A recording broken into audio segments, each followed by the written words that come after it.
Hey friends, this is John Klein III with Shadow and Flame of Magic, the podcast, episode 56. And I made a guest appearance on the Grey Mulkin Lane podcast for covering Hidden X-Men: The Hidden Years, issues 19 and 20. And I thought it'd be a fun thing to review. I was a guest with Chan Ederson and Christian Smith. We had an amazing time, and so I reviewed the second half of issue 19, and I thought it'd be fun to, because the way I do this podcast, I write notes, so I thought it was a fun way to tie it in. I can review what my notes were if I wasn't so nervous or excited. So let's do this as a fun little tie-in to that episode. So let's get to it.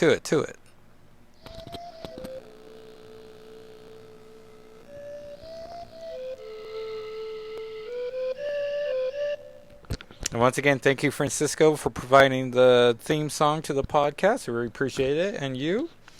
And so this is issue 19, Broken Promises. Writer, John Byrne. Writer and artist, John Byrne, Tom Palmer. Colorist, Greg Wright.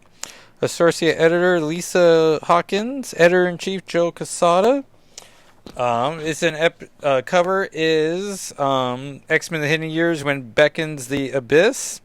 And we see from an awesome top-down perspective where the X-Men minus Angel, the original 5 X-Men minus Angel, are following through this grid. The issue came out June of 2001. Oh yeah, and years before, a weary world came to know the X-Men as an international band of exotic adventurers. There were a handful of troubled teenagers and one man with a dream. Stan Lee presents X-Men: The Hidden Years. And so Beast comes across this giant beetle, and he's not sure where he is or why they're there, and he's not sure if he shrunk to the size where he's smaller than a beetle. Is it a giant beetle? What up?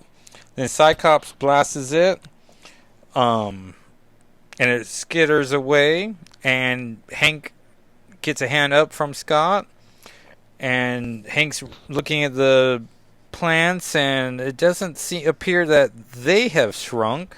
Then Jean catches up.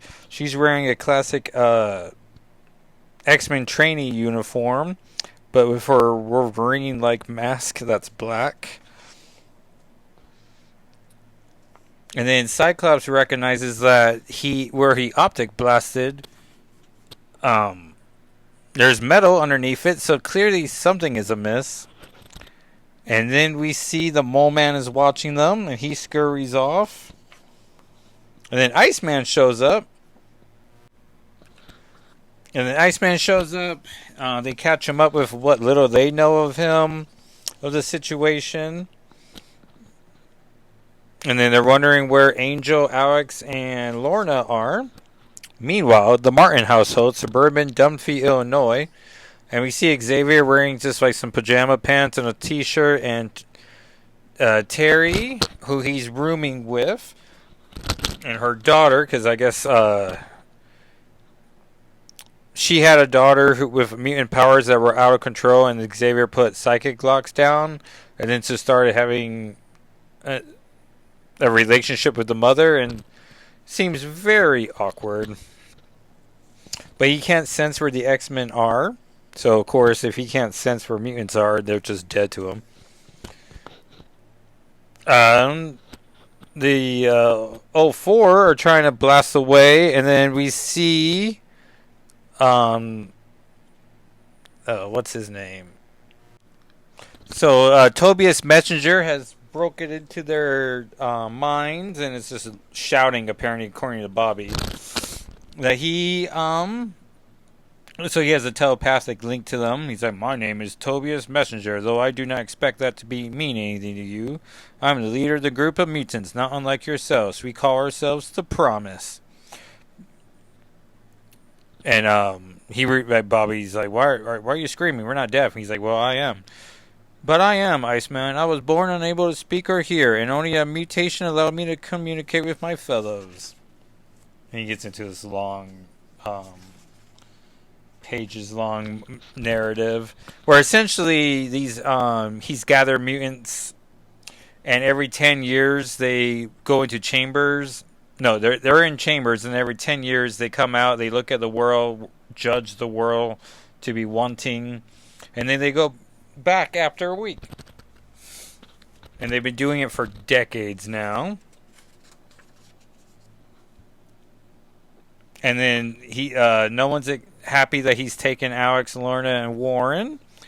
And so now they gotta find them. Everyone's going back into their chambers, as they gotta wait another 10 years. And so Bobby freezes up the meadow, and Scott blasts it through with a shrack. And then they go down the tunnel. And that was the first 11 pages. And then I typed all this out, and I think I got most of it down, but reading the room, being excited, one of those things where, like in high school, you write a speech, and you write like 3 pages, and then next thing you know, it's supposed to be a 5-minute speech, but you do it in 2 minutes, and it's like, well, I read through that quickly. So it's a combination of things. But so this is my notes. X-Men Hidden Years, issue 19, Broken Promises, pages 11 through 22, Chad and Christian. 12. We pick up Hank, Scott, Jean, and Bobby making their way down. Jean says, "This is fantastic, but it would have been nice if she said uncanny." X-Men rarely ever use their proper adjective. Bobby begins his streak of getting things right as he guesses correctly that Mole Man is most likely behind this. We know they're being watched, and it's fun that they are using first names. Not like they have much of a secret identity to be maintained. So I had alternative comments. I don't know. Since there is no moisture in the air, Bobby de-ices, thus revealing he has his shorts and go-go boots. 13. The complex is massive. The giant fan alone is the size of a baseball field. Hank does that irritating thing where he refers to something simple in the most complex way possible. This time it is vertical mass relocation unit. And Bobby translates elevator for us.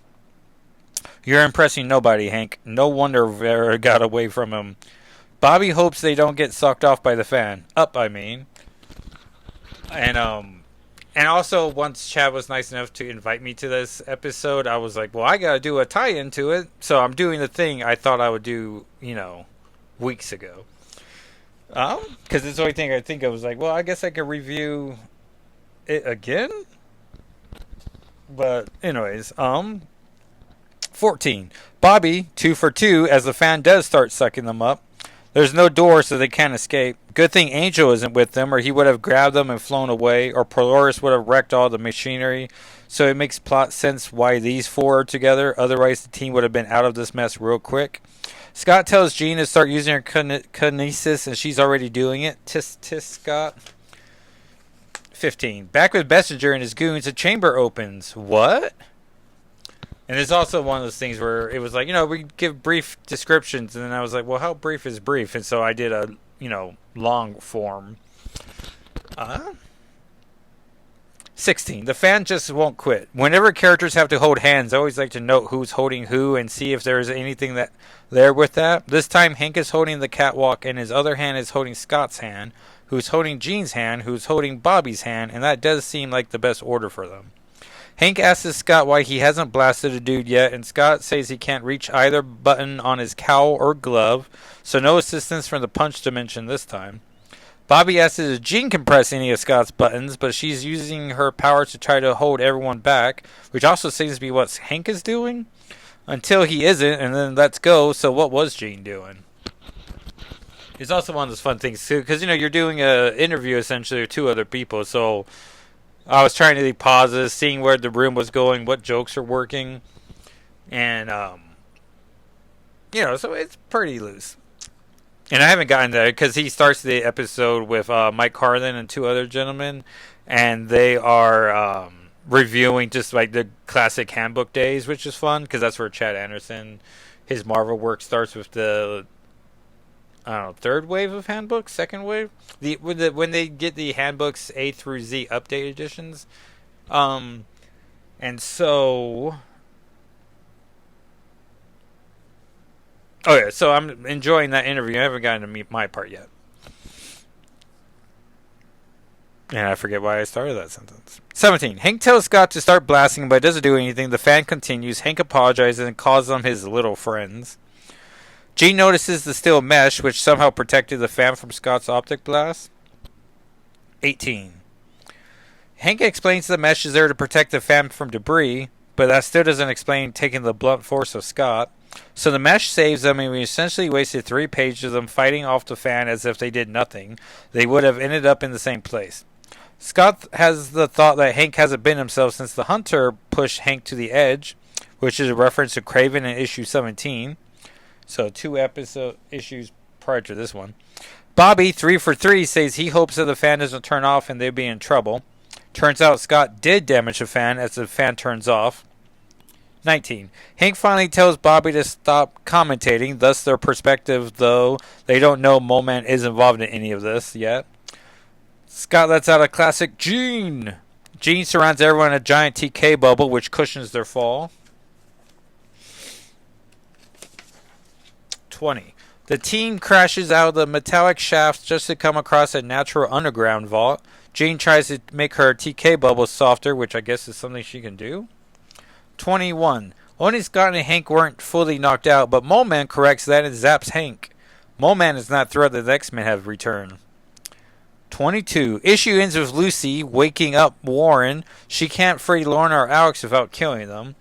Lucy's crying. She needs Warren to help her escape, and she's no longer happy staying with Messenger, as he has stolen years of her life away. Next, Worlds Within Worlds.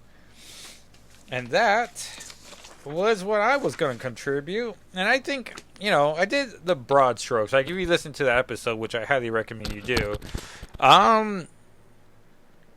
you would hear the bulk of that. But, I couldn't think of anything else to tie into it, so that is it. But I had such a great time. Graymalkin Lane. Give a listen. If you're listening to it as this came out, it's the latest episode he's released. Alright, everyone. Well, thanks so much for listening. And, I'll talk to you next time. Alright, everyone. Bye. And just in case someone is listening from there and notice I did both things, which I guess is the ideal situation, you can follow the podcast at SNFWM on Twitter and Instagram. You can follow me at Jackal SIII on YouTube, Twitter, and Blue Sky. And you can follow the blog that started this whole thing at shadowandflamewithmagic.com. Alright, everyone. Bye.